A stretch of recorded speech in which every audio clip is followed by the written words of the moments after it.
Moi, mä oon Grabe Smiling ja päätin nyt äänittää tällaisen nopean videon, jonka aiheena on, kun ei ole pitkän aikaa tullut videoita. Videoita ei ole tullut siksi, koska ei ole jaksanut pelata tai ylipäänsä kuvata mitään klippejä trickshotesta tai killfeedausta. Ei edes ole jaksanut aukaista pleikkaa.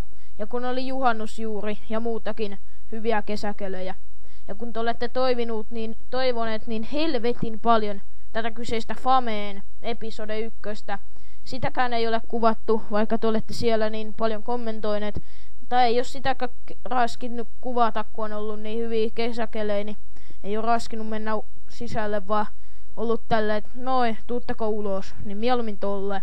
Ja muutenkin, kyllä tekin varmaan mieluummin olette ulkona kavereitten kanssa kuin sisällä pelaamassa. Eli mä olin Grabe Smiling, tää oli mun joku outo video, ja se on moro.